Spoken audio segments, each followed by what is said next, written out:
On its face, Relentless vs. Department of Commerce is about commercial fishing regulation, but at its heart, it is about who gets to decide how laws are implemented, the experts Congress directed to create the rules or unelected judges.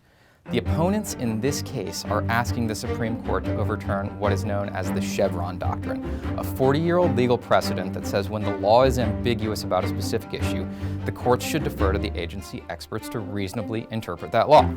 Congress enacts broad statutes that are purposefully vague to allow agencies flexibility in implementing laws and to adapt to advancements in science, technology, and changing times. So, overturning this precedent would mean that judges with zero technical expertise, instead of the people who've spent their entire lives studying highly complex issues, are in charge of creating rules that are supposed to regulate industries like environmental health, protections for workers, public health, the healthcare system, and so much more. So how does that play out? First, the courts will be flooded with lawsuits by moneyed interests seeking to overturn any and every regulation with which they disagree. And it could throw into question the legitimacy of 19,000 cases where the Chevron doctrine was used to analyze whether a federal rule could stand. Lower courts that make initial decisions could be left with a void in how to interpret statutes, or the Supreme Court could impose a new theory of law in deciding how Congress gets to direct agencies to implement the statutes Congress has passed. It's part of a larger effort by the court to take away agency authority that is ongoing this term.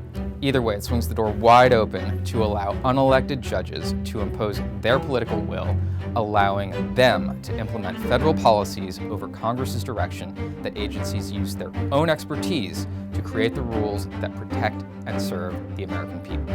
This case could completely upend the way our government is able to deliver key programs for all Americans and protect us from super wealthy corporate interests by putting all the power in the hands of a billionaire-backed judiciary on the Supreme Court.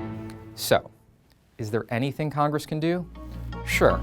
Congress can take some steps to be as explicit as possible in creating future legislation to ensure that agency experts are given the same flexibility and deference to implement statutes to fit with scientific and societal advancements that they have explicitly been granted for the past 40 years, but that the Supreme Court is now poised to take back.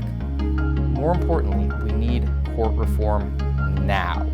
A handful of unelected, extreme judges are posing an existential threat to our government's ability to deliver and serve the American people.